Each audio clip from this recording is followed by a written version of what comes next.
अशी ही आई गमतीशीर बाई. राग राग रागवते, 2 रट्टे ठेवून देते.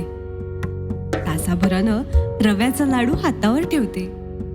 अभ्यास केला नाही तर खूप चिडते, जेवायला देणार नाही असं सुद्धा म्हणते. पण आपण जेवायला बसली की आमचं पण ताट मांडते. आमच्या तक्रारी बाबांना सांगते, त्यांच्याकडून मार बसवते. बाबा मारायला लागले तर तीच खोलीत जाऊन रडते. त्रास मेला संसाराचा, वाटतं जावं पळून, भंडावलं या कार्ट्यांनी असं म्हणते चिडून. पण शाळेतून यायला उशीर झाला ना की वाट बघत बसते दारात उभी राहून. बाबांना सांगते, कंटाळा आला हो, रांधा वाढा जीव विटला. बाबा म्हणतात, माहेरी जा, 4 दिवस मज्जेत राहा, वाढीन मी मुलांना स्वयंपाक करून. असं म्हणताच तिचे डोळे येतात भरून.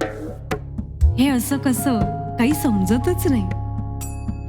म्हणून तर तिला म्हणायचं आई, म्हणून तर तिला म्हणायचं आई.